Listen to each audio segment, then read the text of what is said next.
ఓం సమర్థ సద్గురు శ్రీ సాయినాథాయ నమః. శ్రీ సాయి లీలామృతము అధ్యాయం 5 సర్వజ్ఞుడు. శ్రీ సాయి పిచ్చి పకీర్లా కనిపించిన వారి దివ్యలీలలు ఎన్నో ఆకాశంలో నక్షత్రాలలా, సముద్ర తీరాన ఇసుక రేణువల్లా, మనసులో పుట్టే ఆలోచనలా భక్తులకు అనుక్షణము అనుభవం అవుతూ వారి హృదయాలను పులకింపచేస్తూ ఉండేవి. అవి ఆయన ప్రయత్నంతో ప్రదర్శించినవి కాక పువ్వులకు పరిమళంలాగా, ఆకాశంలో సంధ్యారాగంలా ఎంతో సహజంగాను సందర్భోచితంగానూ ఉండేవి. వజ్రాల హారంలో బంగారు తీగలాగా, పూలమాలలో దారంలాగా ఈ లీలలన్నిటిలో శ్రీ సాయినాథుని సర్వజ్ఞత్వం అడుగడుగున తొంగి చూస్తూ ఉంటుంది. దానిని గుర్తించుకోగలగ వారు ఎవరిని ఏమీ అడగక్కర్లేదు. సాయిబాబా ఒకరోజు నాగ్పూర్లో ఉన్న మహనీయుడు తాజుద్దీన్ బాబా గురించి మాట్లాడుతూ సట్కాతో పక్కనున్న నీటి కుండను పదే పదే తట్టారు. కారణం అడిగితే తాజుద్దీన్ కుటూరం అంటుకుంటుంటే ఆర్పుతున్నాను అన్నారు. తర్వాత అది యథార్థమని తెలిసింది. మరొక రోజు లిండికి వెళ్లే సమయమైనా బాబా మసీదులో గోడ పక్కనే నేల మీద పడుకున్నారు. కారణం అడిగితే నా సోదరుడు గజానన్ మహారాజ్ ఈ షేగాం పరమపదించారు అన్నారు. తర్వాత అది నిజమని తెలిసింది. నాటి శృంగేరి శంకరాచార్య స్వామి చేత సాక్షాత్తు దత్తాత్రేయ స్వరూపమని కీర్తింపబడిన శ్రీ వాసుదేవానంద సరస్వతి స్వామి రాజమండ్రిలో విడిది చేశారు. నాందేడు నుండి పుండలీకరావు, ఈయననే దాసగుణ అని కూడా అంటారు, వారిని దర్శించాక తాను శ్రీసాయిని కూడా దర్శిస్తుంటానని చెప్పాడు. ఆ స్వామి ఎంతో సంతోషించి, సన్యాసులమైన మేము ఎవరికి నమస్కరించము, కానీ శ్రీసాయి విషయం వేరు. ఈ కొబ్బరికాయ మా తరపున వారికి సమర్పించు, ఈ తమ్ముణ్ణి ఎప్పుడు ప్రేమగా గుర్తించుకోమని చెప్పు అని అతడికి ఒక కొబ్బరికాయ ఇచ్చారు. తర్వాత అతడి మిత్రులు మన్మాడ్లో దిగి సమీపంలోని ఏటి దగ్గర కారపు అటుకులు తింటూ పొరపాటున ఆ కొబ్బరికాయ కొట్టి అందులో కలుపుకొని తిన్నారు. వాళ్ళందరూ షిరిడీ చేరగానే సాయి అతనిని చూస్తూనే నా సోదరుడు పంపిన కొబ్బరికాయ ఏది అన్నారు. అతడు తాను చేసిన తప్పు చెప్పుకొని క్షమాపణ వేడుకొని దానికి బదులు మరొక కాయ సమర్పిస్తానన్నాడు. బాబా, నా సోదరుడిచ్చిన కాయకు మరేది సాటి కాజలదు, అయినా జరిగిన దానికి బాధపడకు, అంతటికీ భగవంతుడే కర్త అన్నారు. కన్నడ దేశంలోని వార్కాంలో విడిది చేసిన అప్ప అనే మహాత్ముని గురించి, బెంగాల్లోని శ్రీ రామకృష్ణ పరమహంస గురించి, పూనాలోని హజరత్ బాబాజాన్ గురించి, ఇలా ఇంకెందరి గురించో సర్వము వారికి తెలుసు. పూనాలోని భీమశంకర ఆలయంలో ఉన్న ఒక సాధువును గాడ్గిల్ దర్శిస్తుండేవాడు. ఆయన ఒకసారి అతనిని శ్రీ సాయి దర్శనానికి పంపారు. అతడు షిరిడీ చేరి ఇక్కడ ఏ మహాత్ముడైనా ఉన్నారా అని విచారిస్తే ఇక్కడ మసీదులో ఒక పిచ్చి పకీరు మాత్రం ఉన్నాడు అని చెప్పారు. శ్రీ సాయి ముస్లిం అని సంశయిస్తూనే గాడ్గిల్ మసీదు చేరాడు. అప్పుడు బాబా, నీవు ఈ మసీదులోకి రావద్దు, నేను ముస్లింను, నీవు ఆ భీమశంకర ఆలయంలోని సాధువు కాళ్ళ మీదే పడు అని కేకలేశారు. అలానే ఆయన ఒక రోజున పండ్లు మిఠాయిలు కొని అందరికీ పంచారు. కారణం అడిగితే ఈరోజు ఒక మహాత్ముని దర్బార్ నుండి ఒకడు ఇక్కడికి వచ్చాడు అన్నారు. విచారిస్తే అచ్చటి వారిలో హుబ్లీలోని శ్రీ గురు సిద్ధారూఢల శిష్యులు ఒకరున్నారని తెలిసింది. ఇంతటి మహనీయులందరి గురించి అనుక్షణము తెలుసుకొనగల సాయికి సామాన్యులైన సాధువుల గురించి కూడా తెలుసు. ఆయన మహిమ విని 1911లో హరిద్వార్ నుండి సోమదేవ స్వామి అనే సాధువు షిరిడీ బయలుదేరాడు. అతడెక్కిన టాంగా షిరిడీని సమీపిస్తుండగా అచ్చటి మసీదుపై కట్టిన జెండాలు దూరం నుంచి చూసి, ఈయన నిజమైన సాధువు అయితే తన కీర్తిని ఇలా చాటుకోడు, ఇలాంటి వాడిని చూడనైనా కూడదు అన్నారు. కానీ సాటివారి బలవంతంపై సాయిని దర్శించగానే అతడి హృదయం శాంతిని పొంది ఆనంద బాష్పాలు కారాయి. అలా చిత్తశాంతిని ఇవ్వగలిగిందే యోగ్యమైన స్థలమని తన గురువు చెప్పిన వాక్యం అతనికి గుర్తొచ్చింది. కానీ సాయి కోపంతో, జెండాలు ప్రదర్శించుకుని ఈ కపట సాధువుని చూడనైనా కూడదు, నీవు తిరిగి నీ స్వస్థానానికి వెళ్ళిపో, ఈ మసీదులోకి వచ్చావో జాగ్రత్త అని గద్దించారు. అతడు ఆయన సర్వజ్ఞత్వం చూసి పశ్చాత్తాపంతో శరణు వేడాడు. అప్పుడు అతనిని మసీదులోకి ప్రవేశించనిచ్చారు బాబా. భక్తుడు రేగే 1914లో మిత్రుడు అవస్థేను ప్రోత్సహించి షిరిడి తీసుకెళ్లాడు. దారిలో ఒక స్టేషన్లో సైనికాధికారి రైల్లోని ప్రయాణికులను దింపి సైనికులను ఎక్కిస్తున్నారు. కానీ చిత్రంగా అతను వీరిద్దరిని తిరిగి రైలు ఎక్కించాడు. రేగే రాత్రంతా భజన చేశాడు. వారు షిరిడి చేరగానే రేగేను చూపుతూ సాయి, అతడికి ఎవరినైనా వెంట తీసుకొస్తే కానీ తృప్తి లేదు, వాళ్ళు నా బిడ్డల్ని రైల్లో నుంచి దింపేయాలని చూశారు, కానీ వాళ్ళిద్దరిని దింపవద్దని ఆ సైన్యాధికారితో చెప్పాను అన్నారు. రేగేని చూపుతూ, నాకు రాత్రంతా నిద్ర లేదు, నా పడక చుట్టూ బాబా బాబా అన్న ఇతడి కేకలే అన్నారు. మనం చేసేది ఎవరికి తెలియకుండా మనకు తెలుస్తుంది. అలా మనలో అన్ని తెలుసుకునేది సాయే. ఒకసారి శ్రీమతి కనిత్కర్ ద్రాక్ష పండ్లు సమర్పిస్తే బాబా ఎంతో ప్రీతితో తీసుకున్నారు. కానీ వెంటనే అందులో నుంచి కుళ్ళిన పండ్లు మాత్రమే తీసుకొని మిగిలినవి తిరిగి ఇచ్చి, ఇవి నీ బిడ్డలకు ఇచ్చుకో అన్నారు. ఆమె బాధపడుతూ ఇల్లు చేరాక వాళ్ళ అమ్మాయి, అమ్మ నీవు ఆ పండ్లు బాబాకి ఇవ్వగానే అయ్యో బాబా ఆ పండ్లన్నీ అందరికీ పనిచేస్తారు, ఆయన తిన్నట్లు కాదు మనం తిన్నట్లు కాదు అనుకున్నాను అన్నది. ఆమె భావం కన్న తల్లికి తెలియకుండా సాయికి తెలుసు. ఒకసారి గాడ్గిల్ మామిడి పండ్లు సమర్పిస్తే తీసుకొని, ఆహా ఇతడు కొన్న పండ్లన్నీ నాకే సమర్పించాడు, కానీ పండిట్ నా కోసం కొన్న పండ్లల్లో కొన్ని తిని మిగిలినవి ఇచ్చాడు అన్నారు. పండిట్ సిగ్గుతో తల వంచుకున్నాడు. చోల్కర్ అనే పేద గుమస్తా తాను పరీక్షలో పాస్ అయి ఉద్యోగం వస్తే షిరిడి వచ్చి కలకండ పంచుతానని మొక్కుకున్నాడు. అతని కోరిక నెరవేరింది. అతడు నిత్యము టీలో చక్కెర వేసుకోవడం మానివేసి అలా కూడబెట్టిన పైకంతో షిరిడి చేరి కలకండ పంచాడు. తర్వాత జోక్తో ఇతనిని తీసుకువెళ్లి చక్కెర ఎక్కువ వేసిన టీ ఇవ్వు అన్నారు బాబా. దాసగునికి ఎంతో ఆచారం. అతడు ఉల్లి తినేవాడు కాదు. ఒకసారి బాబా అతనిని ఉల్లిపాయ శనగపప్పు కలిపి వండి కొంచెం తిని తర్వాత తమకు తెమ్మన్నారు. అతడు అది తేగానే నీవు తిన్నావా అన్నారు. అతడు తిన్నాను అన్నాడే కానీ నిజానికి అతడు అందుకు ప్రత్యామ్నాయంగా దానిని వేలుతో తాకి పెదవికి గడ్డానికి ఆనించుకొని మొహం కడుక్కున్నాడు. బాబా నవ్వి అతడు చేసినది చేసి చూపారు. ఉల్లి అతనికి ఎంతో మేలు చేస్తుందని తినమని చెప్పారు.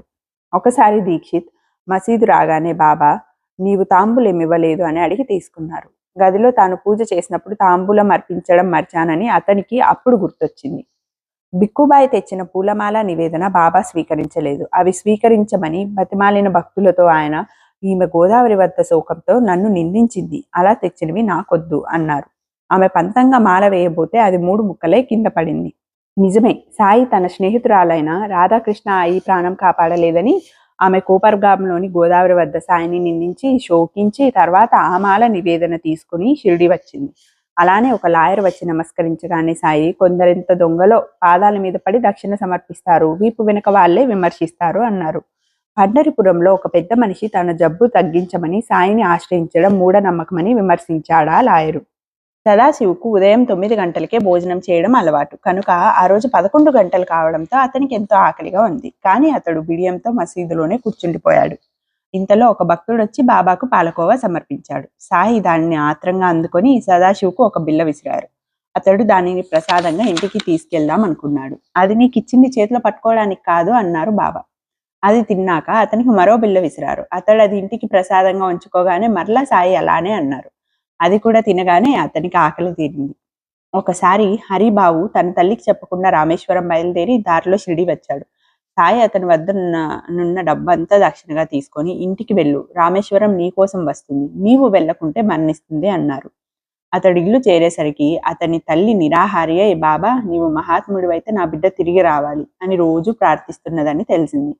తల్లి రామేశ్వరం అంత పవిత్రమైనదని బాబా భావం. సాటే షిరిడీలో తాను కొన్న స్థలం చూడడానికి తన భార్యను బయలుదేరమన్నాడు. ఇంతలో అతని మామగారు ఆడపిల్ల స్థలం చూచేదేమిటి అని అడ్డు చెప్పడంతో ఆమె రాను అన్నది. తన మాట కాదన్నదన్న కోపంతో ఆమెను కొట్టడానికి కొరడా తీసుకున్నాడు సాటే. ఆ క్షణమే అతనిని మసీదుకు రమ్మనమని బాబా కబురు పంపారు. అతడు వెళ్ళగానే ఆయన, ఏమిటి నీ గోల, అమ్మాయి స్థలం చూడకపోతేనేమి అని మందలించారు. తన ఇంట జరిగే ప్రతీదీ ఆయనకు తెలుస్తుందని సాటే గుర్తించాడు. అలానే ఒకసారి శ్రీమతి ప్రధాన్ ఆయనకు పాద పూజ చేస్తుండగా, నీవు వెంటనే ఇంటికెళ్ళు అన్నారు బాబా. ఆమె వెళ్లేసరికి పాప గుక్క పెట్టి ఏడుస్తున్నది. ఆమె పాపను సముదాయించి మరలా మసీదుకు వెళ్ళింది. ఇప్పుడు పూజ పూర్తి చేసుకో అన్నారు సాయి. నూల్కర్ మొదటిసారి షిరిడి వెళ్తూ దక్షిణగా 20 రూపాయలు బాబాకు సమర్పించాలి అనుకున్నాడు. సాయిని దర్శించి ఆయన కళ్ళలోకి చూస్తూనే అంతటి మహాత్ముని దర్శించుకోగలగడం మహాభాగ్యం అనుకున్నాడు. బాబా వెంటనే దక్షిణ కోరారు. అతడు ఒక బంగారు నాణం ఇచ్చాడు. సాయి దానిని తిప్పి చూస్తూ దీని విలువెంత అన్నారు. 15 రూపాయలు అన్నాడు నూల్కర్. సాయి దానిని తిరిగిచ్చి ఇది నీవు ఉంచుకొని రూపాయలు ఇవ్వు అన్నారు. అతనిచ్చిన 15 రూపాయలు తీసుకొని నాకు 10 రూపాయలే ముట్టాయి, ఇంకా 5 రూపాయలు ఇవ్వాలి అన్నారు. అతడు ఇచ్చాడు. ఆ విధంగా అతడు ఇవ్వదలిచిన 20 రూపాయలే తీసుకున్నారు బాబా. అలానే శ్రీమతి బాపత్ 4 అణాలు ఇచ్చినప్పుడు ఆయన నవ్వుతూ, మిగిలిన 4 అణాలు ఇవ్వక ఈ పేద బ్రాహ్మణుణ్ణి ఎందుకు మోసగిస్తావు అన్నారు. ఆమె సిగ్గుపడి మరో 4 అణాలు ఇచ్చింది. కారణం, మొదట ఆమె 8 అణాలు ఇవ్వదలుచుకుందంట. ఒక భక్తుడు బాబాకు దక్షిణగా శ్యామ పేరిట 2 రూపాయల మనీ ఆర్డర్ పంపాడు. అది చేరినప్పుడు బాబా భిక్షకు వెళ్లారు. ఆయన సర్వజ్ఞతను పరీక్షించదలిచి శ్యామ ఆ కాసులు మసీదు ముంగిట పాతిపెట్టాడు. ఆయన వాటి విషయమై ఏమీ అనలేదు. 6 మాసాల తర్వాత శ్యామ ఇంట దొంగలు పడి సర్వం దోచుకుపోయారు. అతడు బాబాతో మొరపెట్టుకుంటుంటే ఆయన నవ్వుతూ, నీ ఇంట దొంగలు పడితే చెప్పుకోవడానికి నేనైనా ఉన్నాను. నావి ₹2 పోయి 6 మాసాలైంది. నేనెవరికి చెప్పుకోను అన్నారు. అంత చిన్న తప్పుకు ఇంత పెద్ద శిక్ష అన్నాడు శ్యామ. నీలాంటి ఉద్యోగికి అదెంతో, నాలాంటి ఫకీరుకు ₹2 అంతే అన్నారు సాయి. కర్మ సూత్రం ఎంత సూక్ష్మమో. అందరినీ దక్షిణ అడిగిన బాబా కొలంబైను మాత్రం అడగలేదు. తాను తాగుడు మానినందుకు సాయి తనను అలా గౌరవించారని అతడు గొప్పలు చెప్తున్నాడు. సాయి వెంటనే అతనిని పిలిపించి ₹2 అడిగి తీసుకున్నారు. గర్వం కూడా దోషమే. మరొక భక్తుడు సాయి దక్షిణ కోరితే లేదని చెప్పవచ్చునని తన దగ్గరున్న డబ్బు కొలంబై వద్ద దాచాడు. వారిద్దరూ మసీదు చేరగానే సాయి అతడికి కొలంబేను చూపి అతని వద్ద తీసుకొని ₹2 దక్షిణ ఇవ్వు అని చెప్పి తీసుకున్నారు. దాసగును షిరిడి వెళ్తుంటే కోపర్గావ్లో స్టేషన్ మాస్టర్ సాయిని పిచ్చి ఫకీర్ అని నిందించాడు. బాబాని స్వయంగా చూసి మాట్లాడమని చెప్పి దాసగును అతనిని షిరిడి తీసుకొచ్చాడు. సాయి మసీదులోని కుండలన్నీ బోర్లిస్తున్నారు. కారణం అడిగిన స్టేషన్ మాస్టర్తో, నా దగ్గరకు వచ్చే కుండలన్నీ తలకిందులుగానే వస్తున్నాయి అన్నారు. అందమైన అవిశ్వాసంతో వచ్చే వారి హృదయాలు బోర్లించిన కుండలు. వాటిని జ్ఞానంతో నింపడం సాధ్యం కాదు. విశ్వాసంతో కానీ లేక కనీసం జిజ్ఞాసతో కానీ వచ్చే వారి హృదయాలు సరి అయిన కుండలు. వాటిని నింపవచ్చు. కానీ చిత్రం, ఆ మాటతో సాయి అతని హృదయం అనే కుండను సరిచేశారు, విశ్వాసంతో నింపారు. ఒకడు సాయి నిష్కారణంగా కోపించడం చూసి ఆయన పిచ్చివాడని తలచి తానిచ్చిన దక్షిణంతా తిరిగి తీసుకోవాలనుకున్నాడు. కానీ బాబా అతడు అడగక ముందే అతని భార్యకు పైకం ఇచ్చి, ఇంతవరకు మీరిచ్చిన దక్షిణ నాకొద్దు, తీసుకో అన్నారు. ఇంతవరకు ఎక్కడెక్కడో ఉన్న మానవుల యొక్క పరిస్థితులు, హృదయగత భావాలు బాబాకు అనుక్షణము తెరిచి ఉన్న పుట్టల్లాగా ఎలా తెలుస్తుండేవో గమనించాం. ఎక్కడెక్కడ ఏ భక్తులు ఆపదలో ఉన్నారో, వారికి ఏం జరగనున్నదో ఆయనకు తెలుసు. వాళ్ళకు శ్రేయస్కరం అయితే అట్టి ఆపదను నివారిస్తుండేవారు. ఎప్పుడైనా బాబా తమ చేతులు శంఖంలా కలిపి ఊదితే అది ఏ భక్తుని మరణమో సూచించేది. ఒకరోజు ఆయన అలా చేసి, నాన్న చావనున్నాడు కానీ నేను చావనిస్తానా అన్నారు. నాటికి 8వ రోజున నానా చందోర్కర్ షిరిడి వచ్చాడు. సరిగ్గా బాబా అలా అన్నప్పుడే తాను ఎక్కిన గుర్రపు బండి తలకిందులై అతడు గుర్రం కాళ్ళ వద్ద పడ్డాడు. ఆయన అతనికి ఎట్టి ప్రమాదము జరగలేదని చెప్పాడు. ఒకసారి ఆయన తమకు కడుపు నొప్పిగా ఉందని చెప్పి ఒక గుడ్డ పొట్టకు చుట్టుకొని భక్తులను కొసలు పట్టుకొని ఇంకా ఇంకా గట్టిగా లాగమని చెప్పి చివరికి బాధ తగ్గింది అన్నారు. అదే సమయంలో నీమ్గావ్లో ఒక భక్తురాలు ప్రసవ వేదన పడి ఆయన నొప్పి తగ్గినదన్న సమయంలోనే ప్రసవించిందని తర్వాత తెలిసింది. భక్తుల బాధలు కూడా ఆయనవే. ఒకరోజు ఆయన ప్రధాన్తో, నా శరీరంలోని ఈ పక్కగా నొప్పిగా ఉంది, 4 రోజుల్లో తగ్గుతుందిలే అన్నారు. వారం తర్వాత కానీ అతన్ని ఇంటికి పోనివ్వలేదు. అతడు ఇల్లు చేరాక తెలిసింది. సరిగ్గా బాబా అలా అన్న సమయంలోనే బొంబాయిలో అతని తల్లికి పక్షవాతం వచ్చింది. ప్రధాన్ షిరిడీలో ఉన్నంత వరకు ఆమెకి ఎట్టి ప్రమాదము జరగదని, అవసరమైతే అతన్ని సాయియే పంపగలరని నానా చందోర్కర్ ఆ ఇంటి వారికి ధైర్యం చెప్పారు. ఆ వారంలో ఆమె పరిస్థితి విషమించింది. ఆమెకు విరోచనమైతే మంచిదని వైద్యులు అన్నారు. సరిగ్గా సమయానికి ప్రధాని ఇల్లు చేరి ఆమెకు తీర్థ ప్రసాదాలు ఇవ్వగానే 4వ రోజున జబ్బు తగ్గింది. అలానే సాయి ఒకనాడు మహల్సాపతితో, నీ భార్య మెడ వాచి బాధపడుతున్నది, నేనే తగ్గిస్తాను, ఇతరుల వల్ల కాదు అన్నారు. మరో ఊర్లో ఉన్న ఆమె అలా బాధపడిందని, తర్వాత ఆ బాధ తగ్గిపోయిందని కబురు వచ్చింది. ఎప్పుడైనా ఆయన భక్తులకు ఇలాంటి బాధలు తొలగించుకుంటే అందుకు బలీయమైన కారణం ఏదో ఉండేది. మోహిల అనే భక్తుడు తన కుమార్తెను షిరిడి తీసుకొచ్చాడు. ఆ పాపకు పై పెదవి చీలి ఉన్నది. సాయి, నేను ఈ బిడ్డను బాగు చేయగలను, కానీ దేవకోటికి చెందిన ఈ పాప త్వరలో మరణిస్తుంది అన్నారు. అలానే జరిగింది. మానవుల గురించే కాదు, సర్వ ప్రాణకోటి గురించి ఎప్పుడేం జరుగుతుందో, ఏం జరగనున్నదో బాబాకు తెలుస్తుండేది. ఒకనాడు మసీదులో బల్లి కూస్తుంటే ఒక భక్తుడు అదేమి శకునమని అడిగాడు. సాయి, ఇందులో శకునం ఏమున్నది? ఔరంగాబాద్ నుండి తన చెల్లెలు వస్తున్నదని సంతోషిస్తున్నది అన్నారు. నాటి మధ్యాహ్నం ఒక భక్తుడు గుర్రం మీద వచ్చి దానిని మసీదు ముంగిట కట్టేశాడు. దానికి ఉలవలు పెట్టడానికి అతడు సంచి దులిపితే అందులోంచి ఒక బల్లి బయటపడింది. అది అంతకుముందు కూసిన బల్లి ఆడుకుంటూ గోడ పైకి ప్రాకాయి. బాబా వాటిని చూడగానే భక్తుడు విస్తబోయి ఆ వ్యక్తిని విచారించాడు. అతడు ఔరంగాబాద్ నుండి వస్తున్నానని చెప్పాడు. ఆ ఊరి నుండే ఒక మనిషి గుర్రం ఎక్కే వస్తాడని, దాన్ని మసీదులో కట్టేసి ఉలవలే పెడతాడని, ఆ సంచిలో ఒక బల్లి ఉన్నదని బాబాకి ఎలా తెలుసు? ఇందులో ఏది జరగకుండా ఆయన మాట వ్యక్తమవుతుంది. అలానే ఒకనాడు మహల్సాపతితో, మీ ఇంటి దగ్గర 2 పాములున్నాయి అన్నారు సాయి. అతడు ఇల్లు చేరేసరికి అతడి ఇంటి తలుపు దగ్గర ఒక పాము, పక్కని కుమ్మరివాణి తల దగ్గర మరొకటి కనిపించాయి. మరొక రోజు సాయి తమ చేయి పాములా పెట్టి చూపుతూ, రాత్రి నీవు వచ్చేటప్పుడు ఆ దొంగ ఎదురవుతాడు, కూడా లాంతర్ తెచ్చుకో అన్నారు. అతడు ఆ రాత్రి లాంతర్ తీసుకొని వెళ్తుండగా దారిలో ఒక పాము ఎదురైంది. శ్రీ సాయి ఏం చేసినా, ఎంత చిన్న మాట చెప్పినా జరగనున్నదంతా స్పష్టంగా తెలిసి అలా చేస్తారని భక్తుల అనుభవాలు నిరూపిస్తుండేవి. సదాశివ్ ధార్కాడ్ మిల్లు మేనేజర్ పదవికి రాజీనామా చేసి సకుటుంబంగా షిరిడీలో ఉన్నాడు. అతను తిరిగి ప్రయాణమైనప్పుడు సాయి ఆశీర్వదించి పూనా మీదుగా వెళ్ళమన్నారు. అతని భార్య మన్మాడ్ మీదుగా వెళితే ఖర్చు తగ్గుతుందని ఎంత చెప్పినా అతడు సాయి చెప్పినట్లే పూనా చేరి ఒక మిత్రుని వద్ద ఆగాడు. అక్కడ ఒక మిల్లు ఆసామి కలిసి అతనికి వెంటనే ఉద్యోగం ఇచ్చాడు. శ్రీ సాయిని నమ్ముకుంటే చాలు, ఏమి కోరనక్కర్లేదు. ఎప్పుడైనా ఆయన చేసినదే శ్రేయస్కరం, మనకు తోచినది కాదు.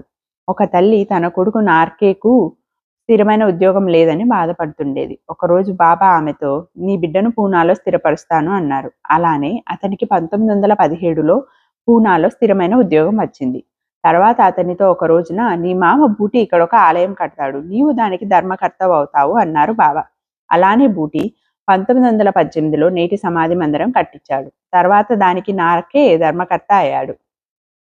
ఒకసారి బాబాకి ఎవరో మామిడి పండ్లు పంపారు. బాబా వాటిని భక్తులకు పంచుతూ, ఇవి దామ్యాకు అని 8 పండ్లు వేరుగా ఉంచారు. అతడికి అక్కడ లేడు కదా అంటే, అతడిప్పుడే కోపర్గాం చేరాడు, కొద్దిసేపట్లో వస్తాడు అన్నారు. అలాగే కొద్దిసేపట్లో దామోదర్ రాస్ని వచ్చాడు. ఆయననే దామ్యా అంటారు. అంతలో ఆ పండ్లలో నుంచి 4 పిల్లలు ఎత్తుకుపోయారు. సాయి, దామ్యా, ఈ పండ్లు తిని చావు అన్నారు. అతడు భయపడుతుంటే నవ్వి, వాటిని నీ 2వ భార్యకివ్వు. మొదట నీకిద్దరు కొడుకులు పుడతారు. మొదటి వాడికి దౌలత్ షా అని, 2వ వానికి తానాషా అని పేర్లు పెట్టు అన్నారు. దామోదర్ రాస్నికి ఎంతో కాలంగా సంతానం లేదు. సాయి ఈ ప్రసాదం ఇచ్చిన సంవత్సరానికే కొడుకు పుట్టాడు. ఆ బిడ్డను బాబాకు చూపి వాడికి ఏమి పేరు పెట్టాలని అడిగాడు రాస్ని. దౌలత్ షా అని చెప్పాను కదా అన్నారు బాబా. దామ్యాకు మొత్తం 8 మంది బిడ్డలు కలిగి 4 జీవించారు. ఒకరోజు బాలకరామ్ కుమారుడు షిరిడి వెళ్తున్నానని చెప్తే బాబాకి ఏమైనా పంపాలనుకున్నది శ్రీమతి తార్కాడ్. కానీ ఇంట్లో ఒకసారి నివేదించిన పాలకోవా బిళ్ళ తప్ప మరేమీ లేదు. అదీ కాక బాలకరామ్కు మైల వచ్చింది. అయినా బాబాకు భక్తే ప్రధానం అని తలచి దానినే పంపింది. అతడు షిరిడి చేరాక ఆ పాలకోవా సంగతే మర్చిపోయాడు. బాంద్రా నుండి నాకేం తెచ్చావు అని బాబా ఎన్నిసార్లు అడిగినా అతడికి గుర్తుకు రాలేదు. చివరకు ఆయన, ఆ తల్లి నాకు మిఠాయి పంపలేదా అన్నారు. అతడికి గుర్తొచ్చి వెంటనే పాలకోవా బిళ్ళ తెచ్చి సమర్పించాడు. బాబా దానిని ఎంతో ప్రీతిగా ఆరగించారు. మన హృదయంలో శోకం లేకుంటే మైల సోకిన బాబా పూజ ఆపనక్కర్లేదు. ఒకసారి నానా చందోర్కర్ ఒక కీర్తనకారుడు షిరిడి నుంచి బయలుదేరుతుంటే బాబా వాళ్లతో భోజనం చేసి వెళ్ళమన్నారు. ఆ కీర్తనకారుడు తొందరపడి భోజనం చేయకుండానే బయలుదేరాడు. నానా మాత్రం బాబా చెప్పినట్లే భోంచేసి బయలుదేరాడు. అతడు స్టేషన్ చేరే వరకు రైలు రానే లేదు. కీర్తనకారుడు ఆకలితో మాడవలసి వచ్చింది. ఆ రోజు రైలు ఎంత ఆలస్యం అయ్యేది బాబాకు తెలుసు. అలానే ఉదయం 8 గంటలకు బొంబాయి చేరాలని సంబారే బయలుదేరాడు. బాబా అతనికి ఊది ఇచ్చి మధ్యాహ్నానికి చేరుతావు పో అన్నారు. రైలు 4:30 గంటల ఆలస్యమై అతడు మధ్యాహ్నానికే చేరాడు. నార్కర్ 1915లో ఒక రోజున సెలవు కోరినప్పుడు బాబా, రైలు అందుతుంది, వెళ్ళు అన్నారు. అతడు కోపర్గాం వద్ద నది ఒడ్డు చేరేసరికి చీకటి పడింది. నది వరదల వలన అప్పుడు పడవ నడపడం లేదు.